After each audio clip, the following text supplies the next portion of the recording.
নবীজি এবার আসছেন, আসার সময় তাকে জান্নাত জাহান্নাম দেখানো হয়েছে। কি দেখানো হয়েছে?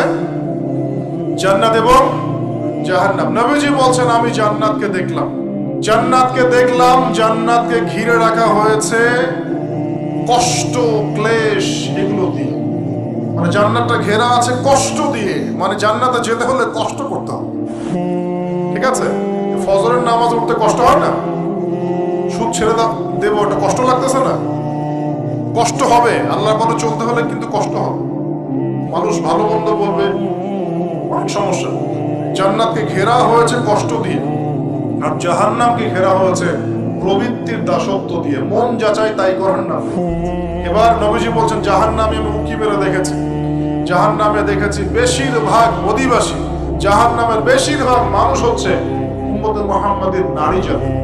নারী জাতি মানে আমার বোন, আপনার মা, আপনার স্ত্রী, আমার বোন, আমার মা, আমার স্ত্রী, আমাদেরই তো। নারী কি আমাদের বাইরে? কেন তারা জাহান্নামে যাবে? নবীজি বলছেন কয়েকটা কারণ। এক, তারা বেশি বেশি লানত এবং অভিশাপ করে। এক।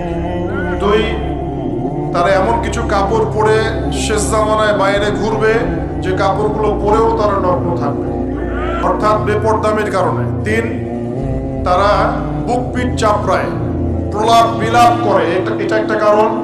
চার, তারা স্বামীর সাথে কখনো কখনো কুফরি করে। কেমন? স্বামী সারা জীবন যদি তাদের ভরণ পোষণ ভালোবাসা দিয়ে যায়, কোনো একদিন যদি কোনো সমস্যা সৃষ্টি হয়, বলবে যে সারা জীবন তোমার কাছে কিছুই পাইলাম। এই সব কিছুর ঊর্ধ্বে একটা কারণ আছে, এই সব কিছুর ঊর্ধ্বে একটা কারণ আছে। সেটা হলো, শোনেন, তাদের উদ্ধত মস্তকটা আল্লাহ পাকের বিধানের সামনে সহজে অবনত হতে পারে না, চায় না। এগুলো কিন্তু সব মেয়েদের জন্য নয়, উম্মতে মুহাম্মাদির একটা অংশের মেয়েদের জন্য আল্লাহ নবী এইসব কথা বলেছেন। আবার এমনও মেয়ে আছে, শোনেন, ইমান আমল টিকে রাখার জন্য না খেয়ে থাকতেও রাজি আছে। এমনও মেয়ে আছে, এমনও বহু দিনী বোন, দিনী মেয়ে আছে আমাদের সমাজে, যারা ইমান আমল ধরে রাখতে চায়, পরিবার তাকে রাখতে দেয়। ফেরাউনের ঘরে থেকেও একজন মেয়ে জান্নাতে গিয়েছে, গিয়েছে কি না? গিয়েছে। অতএব আমরাও যে দুধে দেওয়া তুলসী পাতা এমন নই, আমাদের মধ্যে বহু খারাপই আছে। কিন্তু নবীজি এখানে স্পেশালি বলেছেন যে শেষ জামানার মেয়েরা, নিসাউন কাসিয়াতুন আরিয়া, যারা কাপড় পরে নগ্ন থাকবে, মহিলাতুন মামিলাত, যারা অন্যকে আকৃষ্ট করবে, অন্যের দিকে আকৃষ্ট হবে, এরা জান্নাতে যাবে না, জান্নাতের গন্ধ পাবে। নবীজি বলেছেন আমি জাহান্নামে দেখেছি বেশিরভাগ নারী জাতি। এখানে আমার মা, আমার বোন, আপনার মা, আপনার বোনের সতর্ক হওয়ার কি হেদায়েত আছে কি নাই? আর এই মেয়েদেরকে চালাই কি আমরা না অন্য কেউ? আমরাই তো আমাদের পরিবারকে চালাই কি না? আমরাই তো খাওয়াই পড়ে নাকি? তাহলে আমাদের পরিবারের বোনেরা কি পর্দা করতে পারবে না, প্রতিষ্ঠা করতে পারবেন না? পরিবারের আমাদের মায়েরা, বোনেরা, স্ত্রীরা পর্দা করবে না? এই দায়িত্ব আমাদের না? পরিবারের কর্তা আমরা নই? আল্লাহকে আমাদেরকে জিজ্ঞাসা করবেন না? অতএব আমরাও যেন সতর্ক হয়ে যাই, আল্লাহ পাক তৌফিক দান। এই জন্য বলি, বিয়ে করতে হলে আগে দিনদারিতা দেখবেন, তারপর বিয়ে করবেন। দুনিয়াদারিতা দেখে বিয়ে করলে পরে পস্তাবে। ছেলে মেয়ের উভয়ের প্রতি একই নসিহত, বিয়ে করতে যদি হয়, বিয়ে যদি করতেই হয়, তাহলে দিনদারিতা দেখে বিয়ে করুন। তারপর দেখবেন যে মেয়ের বংশ কেমন, সৌন্দর্য কেমন, এই সেই পরে দেখবেন। আগে দেখবেন দিনদারিতা ঠিক আছে।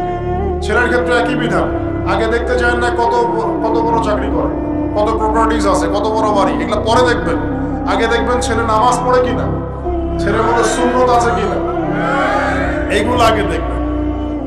এই বিয়ে নিয়ে প্রচুর জাহিলিয়াত সমাজে আছে, এই কারণেই পরিবারগুলো এখন ভেঙে যাচ্ছে।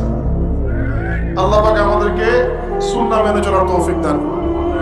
আমি নবীজি এখানে বলেছেন আমি জাহান্নামে দেখেছি বেশিরভাগ অধিবাসী নারী জাতি। আমাদের বোনদেরকে রিকোয়েস্ট করবো, সতর্ক হয়ে যান, আল্লাহর ওয়াস্তে সতর্ক হয়ে যান। কেন? শোনেন, কেন নবীজি বললেন, এই পয়েন্টটা একটু ভালো করে বোঝেন। কেন নবীজি এই উম্মতের মধ্যে বেশিরভাগ মেয়েকে জাহান্নামী বলেন? আপনি একটু চিন্তা করেন তো, এই উম্মতের মধ্যে কি এমন হয়েছে, এই উম্মতের মেয়েদের সাথে কি এমন হয়েছে যার ফলে মেয়েদেরকে আর ঘরে রাখা যায় না, সব বাইরে চলে আসতেছে? কি হয়েছে এই উম্মতের মেয়েদের সাথে? এই প্রবলেম তো আগে 200-500 বছর আগে ছিল না। 500 বছর আগে আপনি কি কোনো মেয়েকে দেখেছেন আমাদের মেয়েদের মতো বেপর্দায়, সারা রাস্তাঘাট, গ্রামগঞ্জ, একদম অফিস আদালত, বাজার ঘাট সব ঘুরে বেড়াচ্ছে? দেখেছেন 500 বছর আগে, 300 বছর আগে, 200 বছর আগে? লাস্ট সমসাময়িক সময়ে কি এমন হলো যে মেয়েদেরকে আর ঘরে রাখা যায় না? আমি একটা শব্দ বলে দিই, বাসায় গিয়ে রিসার্চ করবেন, সব বলে দিব না। লাস্ট 100-200-300 বছরে একটা মুভমেন্ট, একটা আদর্শ ছড়িয়ে পড়েছে বিশ্বের বুকে, তার নাম হলো ফেমিনিস্ট রেভলিউশন। মনে থাকবে, ফেমিনিস্ট রেভলিউশন। এটা নিয়ে ঘাটাঘাটি করেন, বুঝতে পারবেন কেন জাহান্নামের বেশিরভাগ অধিবাসী জাহান্নামে যাবে, নারীরা কেন জাহান্নামে যাবে বেশি বেশি। এই মুভমেন্টটা নিয়ে পড়াশোনা করলেই বুঝতে পারবেন। আল্লাহ পাক আমাদেরকে বোঝার তৌফিক দান করুন, অন্তরের চোখ খোলার তৌফিক দান করুন।